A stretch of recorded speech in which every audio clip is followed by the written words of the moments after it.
Governor, if you wish to discuss my past record, that is perfectly acceptable, but let us instead discuss yours. Ben Shapiro's voice cut through the ambient noise with a sharp, clinical precision, completely devoid of warmth.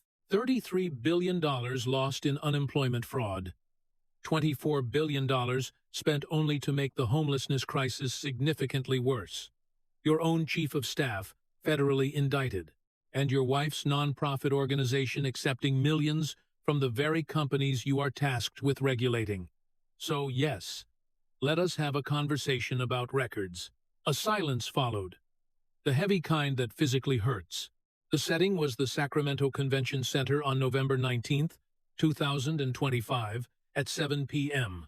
417 people were packed into a space legally rated for only 300. The room was hot, with cameras positioned everywhere. CNN, Fox, MSNBC, and every mobile phone was recording. This was originally intended to be a friendly town hall, a constructive conversation about the future of California. Instead, it evolved into a public dismantling of a political figure. Gavin Newsom had walked into the room as if he owned the building. His hair was perfect, not a single strand out of place, wearing an Italian suit that cost more than most Californians earn in a single month. He wore that trademark Newsom smile, the one that seems to say, "I am going to be president, and you are all just extras in my movie." He should not have smiled. Ben Shapiro was already seated on stage. His phone was off. His notes were organized in color-coded sections. 3 pens were lined up perfectly, and his water bottle was positioned within easy reach. It was the preparation of someone who had spent weeks building an airtight legal case, and he had the receipts, plenty of them. The next 90 minutes would serve to dismantle a political career that had taken decades to build. The moderator had barely finished the introductions before Newsom went on the attack. It was classic political theater, an attempt to control the narrative from the very first word. "Ben, I appreciate you being here, but let's be honest about your positions on the minimum wage." That was as far as he got. Dana Williamson. 2 words. Shapiro dropped them like bombs. The smile on Newsom's face flickered for just half a second, but the cameras caught it. Everyone in the first 10 rows caught it. "Remember her, Governor?" And just like that, the dismantling began. "Of course I remember Dana." Newsom recovered quickly, shifting into professional politician mode. "She was a valued member of my—" Shapiro interrupted. "Your chief of staff, 23 federal criminal counts, indicted on November 13th, just 3 weeks ago. Do you want to talk about that, or should we keep discussing my positions on minimum wage?" The room stirred with unease. This was not the script anyone had expected. "Ben, I think it is unfair to hold me personally responsible for—" Shapiro leaned forward. "Unfair? That is an interesting choice of words. You know what is actually unfair? Let me tell you exactly what your chief of staff did while working for you. 20 feet from your office, for 3 years. He did not wait for permission. He did not ask if it was okay. He just launched. $225,000 stolen from campaign accounts. Not borrowed. Stolen. $1.7 million in fraudulent tax deductions. Let me break that down for everyone listening." His delivery accelerated into a machine gun rapid fire of facts. $15,000 for a Chanel handbag, claimed as a business expense, private chartered jets. Multiple flights. Business expense. A birthday party in Cabo San Lucas, Mexico. 1 week, costing $170,000. Business expense. All of this while collecting a government salary. All while sitting 20 feet from your office, Governor. All while supposedly serving the people of California. Someone in the audience gasped audibly. Others leaned forward in their seats. "But wait," Shapiro smiled. It was the smile of someone about to reveal the punchline. "It gets better. Because it is not just Dana Williamson." The room went quiet, waiting. 4 co-conspirators were all indicted together, including Shah McCluskey, the former chief of staff to Xavier Becerra. You know Becerra, right, Governor? Your former California Attorney General, current U.S. Secretary of Health and Human Services, and the man running to replace you as governor. I am not going to comment on ongoing Newsom tried to interject. His guy, your guy, all indicted, all working together, all at the highest levels of the California government. That is not one bad apple. That is systemic corruption. Murmurs of agreement rippled through the crowd. The federal prosecutors have 27,000 pages of bank records. Let me say that again. 27,000 pages. Hundreds of emails, text messages planning the scheme, wire transfers they can track down to the penny. Shapiro stood up and walked toward Newsom. They caught her creating false, backdated contracts after she received a federal subpoena. That is not sloppy theft. That is obstruction of justice. Conscious, deliberate, criminal. The investigation. Newsom started. 3 years. Shapiro's voice rose. The FBI investigated for 3 years, from 2022 to 2024. 1,095 days. And every single one of those days, Dana Williamson sat 20 feet from your office, running your operation, controlling access to you, and making decisions for California. He leaned in close. So here is my simple question, Governor. When did you know? We are still learning the details of the allegations as they. Not we. You. I am not asking your press secretary. I am not asking your legal team. I am asking you, Gavin Newsom. When did you know your chief of staff was under federal criminal investigation? The room was completely silent. Everyone was watching, waiting. The FBI began their investigation during the previous administration, and I wasn't personally informed. You weren't informed? Shapiro repeated it slowly. The FBI doesn't investigate your chief of staff for 3 years in absolute silence. They interview people. They serve subpoenas. They request documents from your office. Someone knew. Someone in your administration had to respond. He crossed his arms. So there are exactly 2 possibilities here. Either you knew and did nothing about federal crimes being committed by your own chief of staff, which makes you complicit in corruption, or you didn't know, which means you are so incompetent you cannot even tell when the person sitting 20 feet away is stealing for 3 consecutive years. He paused for 3 seconds. Let that sink in. Which one should we put on your presidential campaign posters, Governor? Complicit in corruption? Or too incompetent to notice? Someone in the audience laughed, nervous. Shocked laughter. Newsom tried to speak, but his voice wasn't quite steady anymore.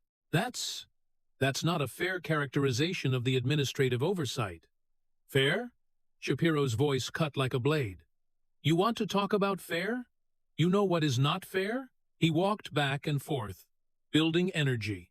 California taxpayers funding a government where the governor's own chief of staff steals campaign money to buy $15,000 Chanel bags. Where someone in the highest position of public trust commits federal crimes while supposedly serving the people. That is not fair. The applause started. It wasn't polite clapping. It was thunder. Real. Sustained.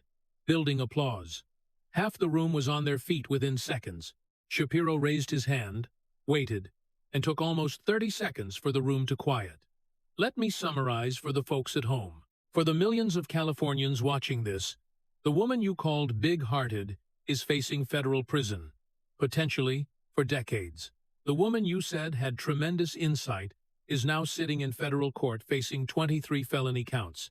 The woman you trusted with California's most sensitive government decisions has been criminally indicted. He looked directly at Newsom. And you want Californians to trust you? To trust you to manage this state? To maybe run this country someday? He paused for 2 seconds. Governor, you can't even manage the person sitting right outside your door. The room exploded again, louder this time. People weren't just clapping. They were standing, shouting agreement. It was the emotional release of people who had been waiting to hear someone speak truth to power. We'll take a brief break, Shapiro said over the noise. 5 minutes. Governor, you look like you need some water. Actually, drink it this time. Maybe something stronger if they have it. He looked directly into the nearest camera, making eye contact with millions watching at home.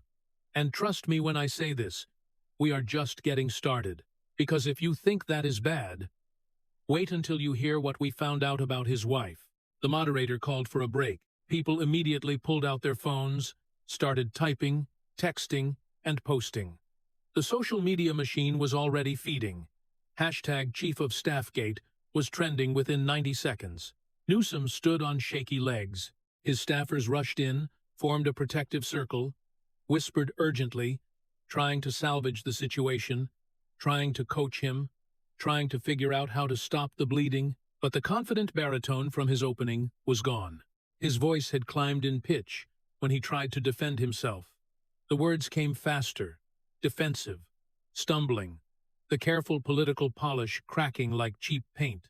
And Ben Shapiro, sitting calmly on that stage, organizing his notes for round two, looked like someone who was just warming up. The worst was still ahead. 5 minutes later, they came back. Newsom looked worse. The smile was completely gone now. The perfect hair had been touched too many times by nervous hands. The expensive suit looked rumpled. The audience energy had changed, shifted. This wasn't a curious crowd anymore. This was a hungry crowd. They had tasted blood and wanted more. Now Shapiro began, his voice conversational again, almost friendly. The governor might say, "That is not my fault. That is my employee. I cannot control what she did. And you know what? That is actually a fair point. Sort of, if we are being extraordinarily generous." He paused. Let that generosity hang there for exactly 2 seconds. So let's talk about someone you definitely, absolutely, 100% know. Someone whose activities you cannot possibly claim ignorance about. The room tensed. Your wife. Jennifer Siebel Newsom. You could feel the oxygen get sucked out of the room. Attacking staff is one thing. Family, that is different. More personal, more dangerous. Now hold on. Shapiro raised his hand, reading the room. Before anyone gets upset, let me be crystal clear. This is not about Mrs. Newsom as a person. I am sure she is lovely, a talented filmmaker, a passionate advocate, doing important work on gender equality, not questioning any of that. None of that is what we are discussing. The disclaimer was genuine. Fair warning given.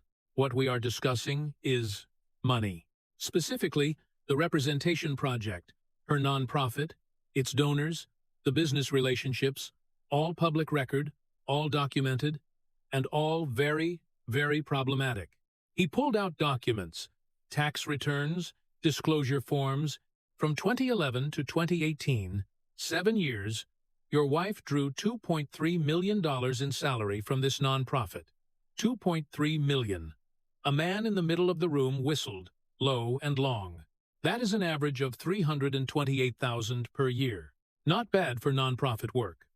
Currently, she makes approximately $300,000 annually, half from the nonprofit as direct salary, and half paid to her film company, Girls Club Entertainment, by the nonprofit for production services. Someone in the back said, "Wait, what?" "Oh, you heard that right. The nonprofit pays her. Then the nonprofit also pays her company, which she owns. So she is paying herself twice from the same pool of donated money. Perfectly legal. Also perfectly sketchy." "That is entirely legal," Newsom started. "Oh, I know it's legal." Shapiro's voice rose. "That is exactly the problem. Now let's talk about who is donating to this nonprofit. Because the donor list is absolutely fascinating." His delivery accelerated again. Rapid fire. Pacific Gas and Electric. PG&E. The company responsible for the Camp Fire in 2018. 85 people dead. The entire town of Paradise destroyed. That company gave a $25,000 donation to your wife's nonprofit, Kaiser Permanente. $20,000 in 2018, another $20,000 in 2019, $40,000 total. Then, by pure coincidence, I am sure, Kaiser receives a $500 million no-bid contract from the state of California during COVID. Comcast, $25,000. AT&T, $25,000. United Airlines, between $25,000 and $49,000 as a VIP sponsor. He looked up from the documents, directly at Newsom. "Notice a pattern, Governor? Let me help you. Every single one of these companies lobbies your administration. Every single one has business before California. Every single one needs favorable treatment from your government.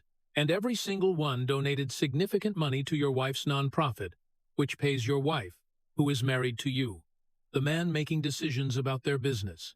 The murmuring was getting louder, angrier. Governor, do you see even the slightest problem with this arrangement? Newsom straightened up, tried to summon authority. There is absolutely no conflict of interest. Period. Full stop. Full stop? Shapiro's voice exploded. That was your exact quote to reporters in June 2021, wasn't it? Let me make absolutely sure I understand your position. He leaned forward, intent, focused. Companies need favorable treatment from you, regulatory relief, state contracts, policy changes that benefit their bottom line. They cannot bribe you directly. That is illegal. It would get you arrested. It would end your career. So, instead, they make philanthropic donations to your wife's nonprofit. That nonprofit pays your wife $300,000 a year. Your wife keeps the money. Your household benefits financially. And you see no conflict of interest? My wife's nonprofit does vital work on gender equality. And I said that already, Newsom replied. Shapiro was almost shouting now. I acknowledge the work. I am not questioning the mission. I am questioning the funding, the companies, the money flow, the appearance of actually, forget appearance, the reality of influence peddling through family members. A woman stood up, unable to contain herself. That is legalized bribery, Shapiro pointed at her. Thank you. Yes, it is legalized bribery, which is somehow worse than illegal bribery because it means the system is designed to allow this. It is not a bug. It is a feature. The crowd was getting genuinely agitated. Now let me trace the complete money flow so everyone understands. Shapiro started counting on his fingers. Step 1. Companies that need favors from the California government donate to the Representation Project. Total documented, at least $800,000. Step 2. The Representation Project pays Jennifer Siebel Newsom $150,000 per year in salary.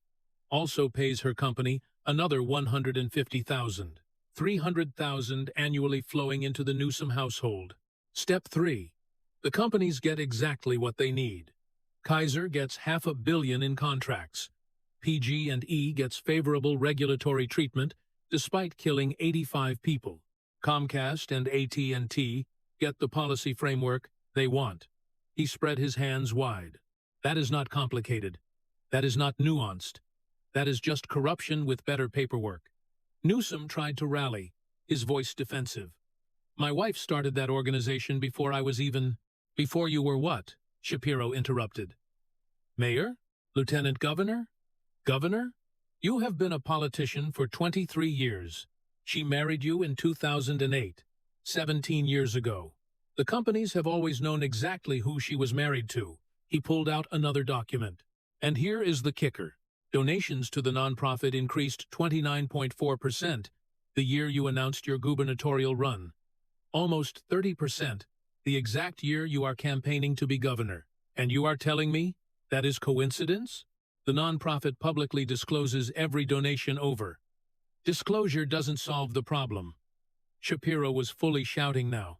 The problem isn't that we know about it. The problem is that it exists. That California companies can buy access to the governor by paying his wife. That is not transparency. That is corruption with a website. The room was chaos. Half the people were standing, some yelling, others just shaking their heads in disbelief. Shapiro's voice cut through the noise. The Representation Project. You know what I find tragic about that name? It is actually perfect. Darkly, ironically perfect. Because it does represent something. He gestured toward Newsom. Not aggressively, just indicating. It represents exactly the kind of legalized corruption that makes regular Americans lose faith in government.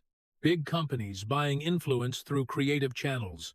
Political families cashing in. The connected and powerful working the system.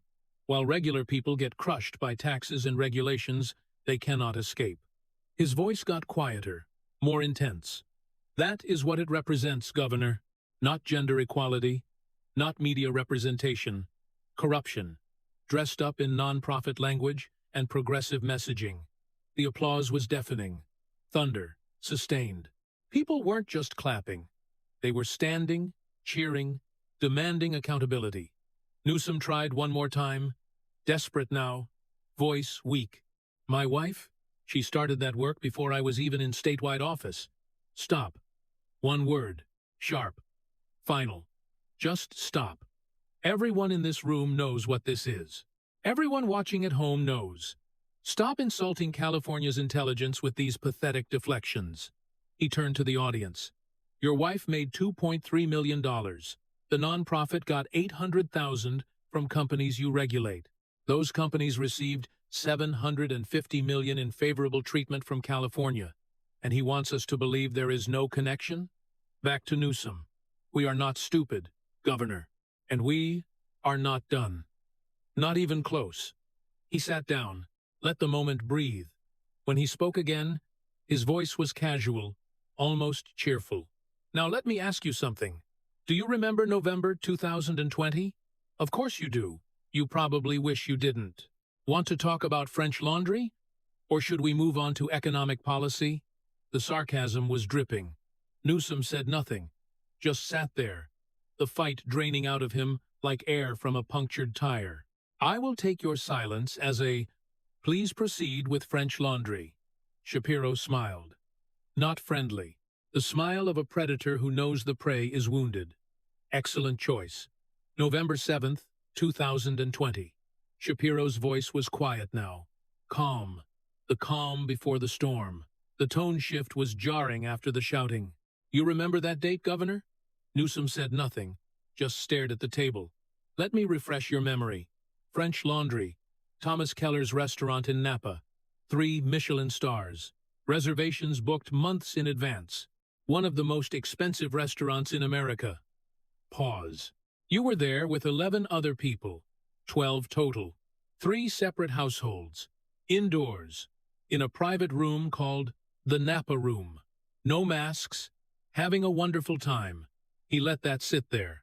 Heavy. Damning. Cost per person. $450 minimum. Not including wine. Not including tax. Not including tip. $450 just for the food. A woman in the audience made a noise. Disbelief. Now let me tell you what Californians were doing that same night. Want to know, Governor? Silence from Newsom. They were isolated. Alone. Terrified. Following your orders. Your mandates. Your executive orders that you signed with your name. Shapiro's pace was building again. But before we get into that, let's talk about who was with you at this $450 dinner. Because the guest list is illuminating. He pulled out his phone, read from it. Jason Kinney, your political strategist. Your advisor, Darius Anderson. Your senior advisor for business and economic development. Multiple representatives from the California Medical Association, the CMA. You know them, right? The organization representing doctors. The same organization that helped you write California's COVID policies. The people who created the rules you were asking Californians to follow. His voice rose. They were there at French Laundry with you, indoors. No masks. Violating every single rule you just ordered Californians to follow. A man in the audience stood up. That is unbelievable. Oh, it is very believable, Shapiro said. Because we have photos. Crystal clear photos. Not grainy, not unclear. Perfect high-resolution images of the governor and his friends having a lovely time.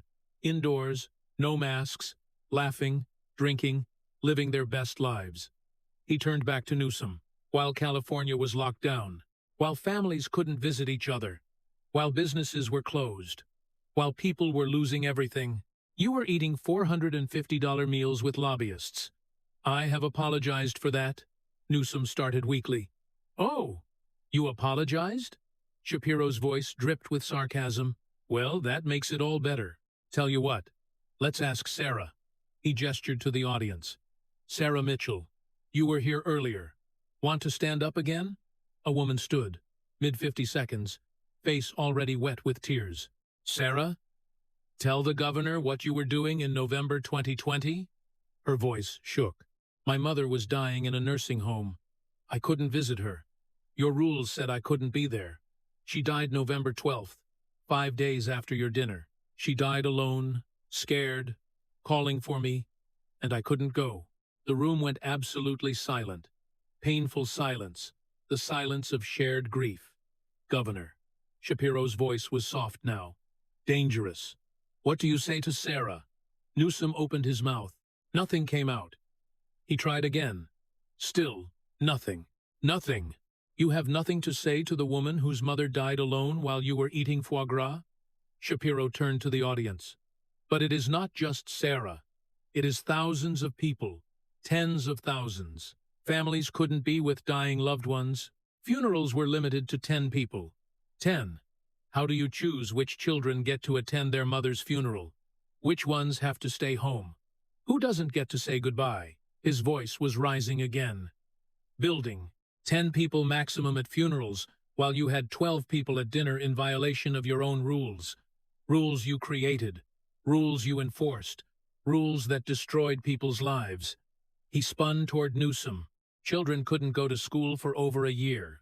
Screen time, Zoom calls, depression, anxiety, developmental delays, educational gaps that will take decades to close while you went to NFL luxury suites? What? Someone in the audience said. Oh yeah. Shapiro said. December 21st, 2020. 6 weeks after French Laundry. After the scandal, after the apology, 49 ERS game. Luxury suite. $20,000 per game. No mask again. He pulled up another photo on his phone. Showed the screens. There he is. No mask.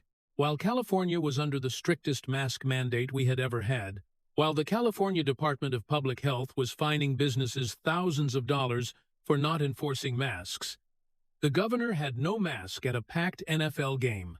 The crowd was getting loud. Angry. Really angry now. Small businesses closed permanently. Shapiro was shouting, not temporarily, permanently. Decades of work, generations of family businesses. Angela Marsden in San Diego, her outdoor restaurant following every rule, forced to close. While the Hollywood film production next door, same outdoor setup, got to stay open. Why? Because they had lobbyists. She didn't. He walked right up to Newsom's chair. You made the rules. Governor, you stood in front of cameras and looked frightened, Californians in the eye, and told them to sacrifice for the greater good, for public health, for saving lives. You made them choose between seeing dying parents or obeying your orders. You made them close businesses their grandparents built. You isolated the elderly until they gave up. You did all of that. His voice dropped to barely above a whisper. And then, you did whatever you wanted. The silence was absolute. Everyone, waiting. That is not hypocrisy, Governor. That is contempt.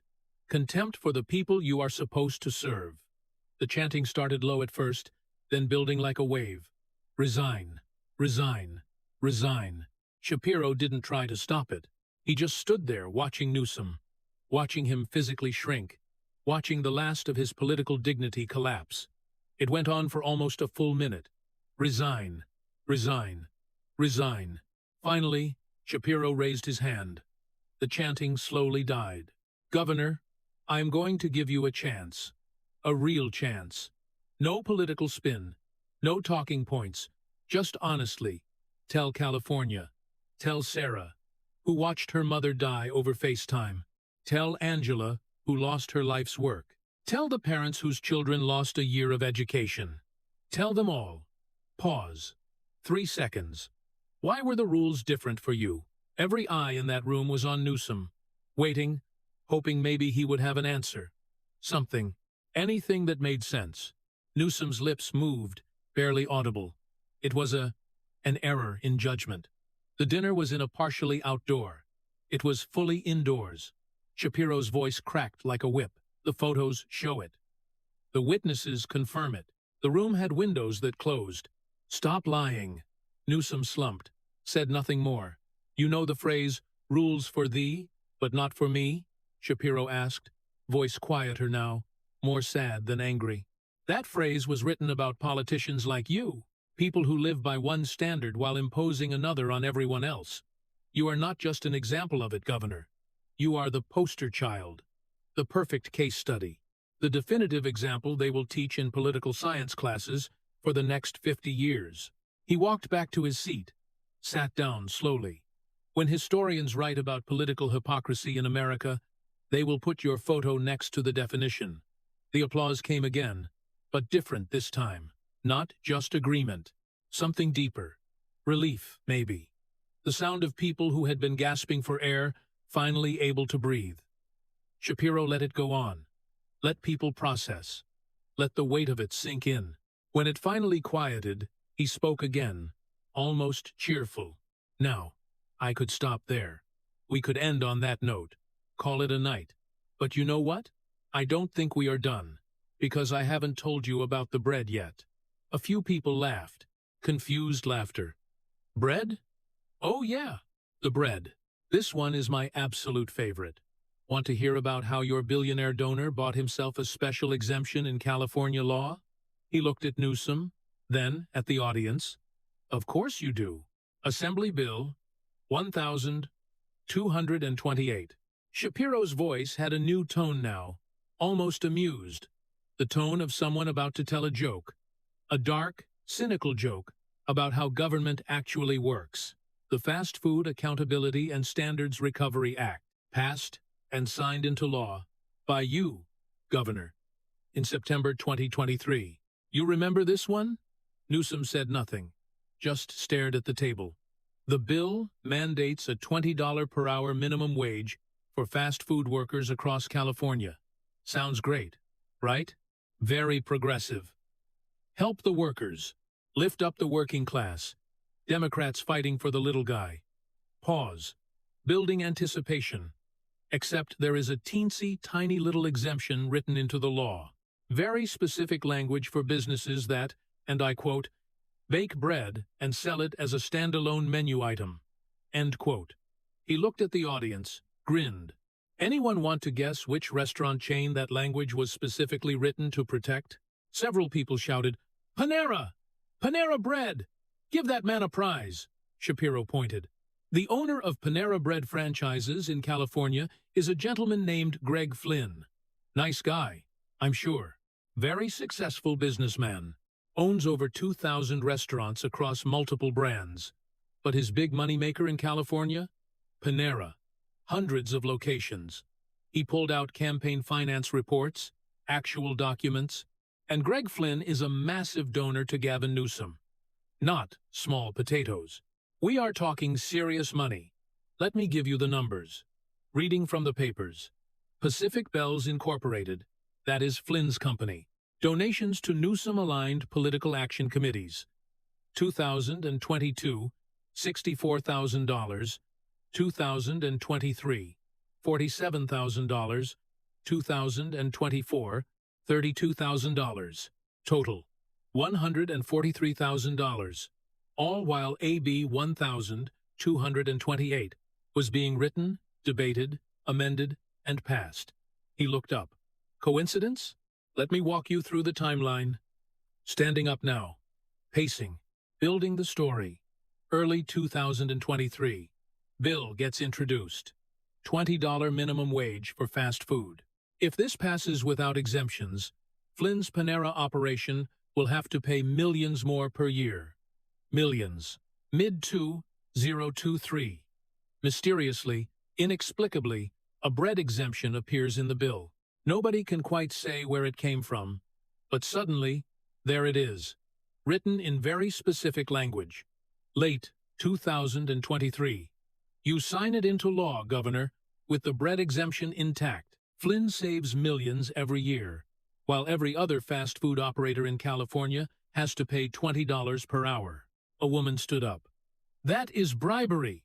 That is actual bribery written into law. It is, Shapiro agreed enthusiastically. But here is the brilliant part. It is legalized bribery, which is somehow worse, because it means the system is designed to allow this. The crowd was buzzing. Angry buzzing. The sound of people realizing how corrupt their government actually is? Every other fast food restaurant in California, Shapiro continued. McDonald's, Burger King, Taco Bell, Carl's Jr., Jack in the Box, In-N-Out. Every single one has to pay their workers $20 per hour. But Panera? Nope. They are exempt because they bake bread and sell it as a standalone menu item. He laughed. Dark laughter. Never mind that Subway also bakes bread. Never mind that dozens of restaurants bake bread. The exemption was written specifically for Panera. So, specifically that you could literally just write, "This doesn't apply to Greg Flynn's restaurants." And it would be more honest. Someone in the audience shouted, "Who wrote it?" "Excellent question." Shapiro pointed at them. "Governor, who wrote the bread exemption? Name one person, one legislator, one staffer, anyone who decided Panera Bread should be exempt from minimum wage laws." Newsom tried to sound authoritative, failed completely. That bill was the product of extensive negotiations with multiple stakeholders. "Name one," Shapiro shouted. "Just one. Name one person who wrote that specific provision." "I don't have the specific details of every provision's authorship." "Of course you don't." Shapiro threw his hands up. "How convenient. The provision that saves your biggest donor 10 to 20 million per year conservative estimate just appeared like magic. Nobody wrote it. It just manifested out of the legislative ether." Laughter. Dark, bitter laughter from the audience. "You know what kills me about this?" Shapiro said. "Democrats claim they are the party of workers, the party of the little guy standing up against big corporations and wealthy elites. That is the brand. That is the messaging." He pointed at Newsom. "But here you are, Democratic governor, most Democratic state in America, writing special exemptions for a billionaire franchise owner, while the family-owned burger joint down the street, which has been serving the community for 30 years, has to pay $20 per hour. Can't afford it. Goes bankrupt. Closes forever." He walked back and forth. Small business owners, the actual little guys, they get crushed. But billionaire Greg Flynn, he saves millions because he donated $143,000. That is some impressive return on investment. Donate $143,000. Save $20 million per year. Wall Street traders dream about those kinds of returns. The applause was building again. "And you know the really funny part?" Shapiro said. "Nobody even tried to hide it. Just wrote it into law. Put your name on it. Signed it. Published it. Because they can. Because the system allows it. Because Californians will just accept it." He looked directly at Newsom. "The bread exemption. That is what they will call it in history books when they teach about political corruption in 21st century California. Not Watergate, not complex schemes, just the bread exemption. Corruption so blatant, they didn't even pretend it was anything else." He sat down. "Any comment, Governor? Want to explain the bread exemption to California?" Newsom's voice was barely audible. The provision was designed to account for different business models in the food service industry. Stop. One word. Final. Complete. Just stop. Everyone knows what this is. Everyone in this room, everyone watching at home. You sold out California workers to protect a billionaire donor. That is it. That is the story. Own it or don't, but stop insulting our intelligence. Silence. Heavy silence. "You know what?" Shapiro said. "We could stop here too. We could end on corruption. But you know what is worse than corruption?" Pause. Incompetence. Massive, staggering, catastrophic incompetence that costs billions of dollars and destroys thousands of lives. He pulled out new documents.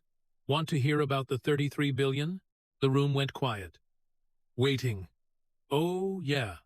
We are going there. Because California needs to know exactly how badly you have failed them." Shapiro sat back in his chair, took a long drink of water. Let the anticipation build. When he spoke again, his voice was different, quieter, more serious. The joking about bread was over. This was the gut punch. "I have shown you corruption, chief of staff stealing, Wife's nonprofit taking money from companies you regulate. French laundry hypocrisy. The bread exemption. He put his water down. But those are moral failures. Character failures. What I am about to show you is worse. This is competence failure, management failure, leadership failure, on a scale that is hard to comprehend. He pulled out papers. Lots of them. Employment Development Department. EDD. Your agency. Your responsibility. During COVID, you shut down California businesses. Hundreds of thousands of people lost their jobs through no fault of their own. They needed help. They had paid into the system. They applied for unemployment benefits. Pause. You know what happened? He looked at Newsom. Newsom said nothing. $33 billion in fraud. Gasps. Real, shocked gasps. Let me say that slower so it really sinks in. $33 billion sent to criminals. Prisoners got checks. Dead people got checks. Nigerian fraud rings got millions. International crime syndicates got hundreds of millions. His voice was rising, while legitimate Californians, teachers, nurses, workers, parents, got nothing. Denied. Application rejected. Try again. Wait on hold for 6 hours. Never get through. Denied again. Nothing. Maria Rodriguez. He pointed toward the audience. She here? Maria? A woman raised her hand tentatively. Stand up, Maria. Tell him. Tell the governor what happened to you. She stood, voice shaking. I was a teacher. Budget cuts. Lost my job March 2020. Applied for unemployment. Denied. Applied again. Denied. Called every day for 6 weeks. Never got through. She started crying. Lost my apartment. Me and my 3 kids. 10, 7, and 4 years old. We lived in my Honda Civic in a Walmart parking lot for 8 months. 8 months. While billions went to criminals. The room was dead silent. You could hear her crying, hear her breathing. Shapiro let it sit. 5 seconds. 10. Just the sound of Maria crying. Then, quietly, Governor, what do you say to Maria? Newsom tried to speak. No sound came out. Who got fired? Shapiro's voice exploded. $33 billion. Who got fired? Who went to jail? Name one person held accountable. Silence. Nobody. Shapiro was almost screaming now. Nobody got fired. Nobody got charged. The money is just gone. Vanished. $33 billion of California taxpayer money. And nobody is accountable. He was pacing now, furious. You know what $33 billion could buy? Let me tell you. That is enough to house every homeless veteran in America. Twice. That is enough to fund California schools for a year. That is enough to fix the roads, repair the infrastructure, help actual people who actually need it. He spun toward Newsom. Instead, it went to criminals. Because your administration is so incompetent, they couldn't tell the difference between a teacher in Fresno and a dead person in Nigeria. Maria was still standing, still crying. Other people were crying now too. But wait, Shapiro said. We are not done. Want to hear about homelessness? He didn't wait for an answer. $24 billion from 2018 to 2022. $24 billion spent on homelessness programs. You know what happened? Pause. Nationally, homelessness fell 10%. California? Up 32%? Someone shouted. What? You heard me. You spent more money than any state in American history and made the problem worse. 32% worse. He grabbed more papers. Robert Chen, veteran. 2 tours in Afghanistan. PTSD. Lost his job. Lost his apartment. Homeless for 3 years. Slept under Highway 101. Ate from trash cans. His voice cracked. $24 billion spent. Robert saw zero. Not a bed, not a meal, not a counselor, nothing. While politicians held press conferences congratulating themselves on their compassion, he walked right up to Newsom. Name one success. Just one. One thing you have done well for California. One problem you have solved. One thing. Newsom said nothing. Nothing! Shapiro shouted. Because there is nothing. 10 years in California government. Mayor, Lieutenant Governor, Governor. Everything you touch gets worse. He was in Newsom's face now. Corruption worse. Crime worse. Homelessness worse. Businesses leaving worse. Cost of living worse. Everything is worse. His voice dropped to a whisper, somehow more terrifying than the shouting. And you know why? Because you don't care. You really, truly don't care. If you cared, 33 billion wouldn't vanish. If you cared, homelessness wouldn't increase after spending 24 billion. If you cared, you wouldn't eat at French Laundry while families suffered. He straightened up. You care about one thing, Gavin Newsom. Your image, your brand, your presidential ambitions. And you will sacrifice California. Burn it all down to get what you want. The room erupted. Not just applause, shouting, crying, standing ovations, chaos. Resign, resign, resign. The chant was deafening, overwhelming, the sound of 400 people who had had enough. Shapiro raised both hands, waited, took almost 2 full minutes for quiet. Ladies and gentlemen, he said, voice calm again, this is the man who wants to be president, who wants to do to America what he did to California. He looked at the camera, 33 billion in fraud, but nationwide. Homelessness up 32%, but in every city. Family corruption, but in the White House. French Laundry hypocrisy, but with nuclear codes. Back to Newsom. Governor, any last words? Anything you want to say to California before we end this? Newsom tried to stand, stumbled, caught himself. When he spoke, his voice was barely a whisper. Broken. We've made mistakes. We're working to improve systems. The voice of someone completely destroyed. We are done here, Shapiro said simply.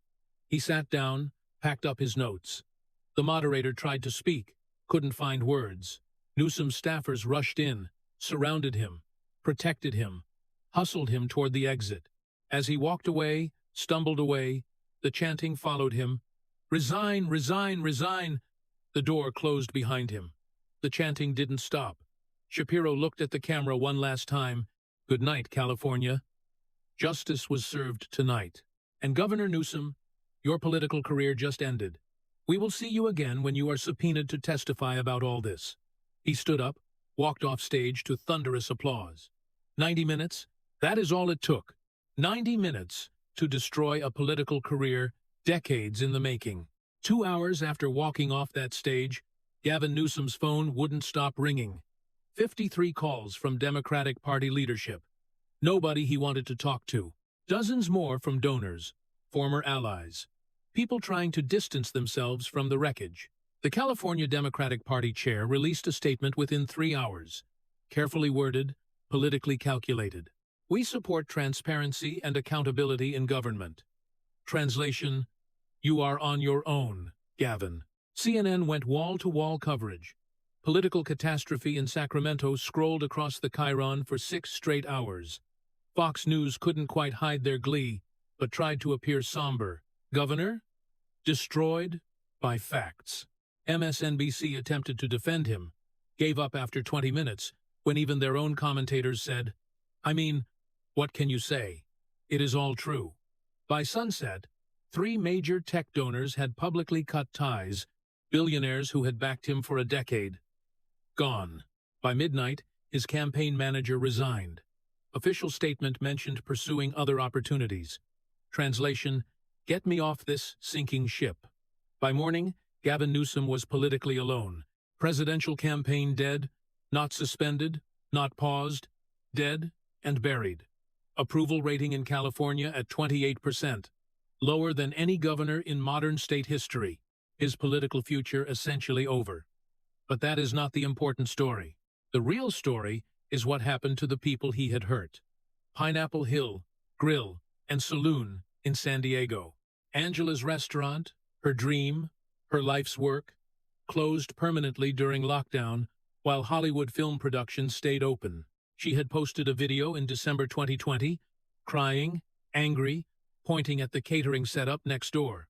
Why can they stay open and I have to close? Millions of views. Nobody in power cared. Until Shapiro played that video on national television. Until 60 million people watched the confrontation. Suddenly, people cared. Her lawsuit against California, stalled for 2 years, suddenly moved forward fast.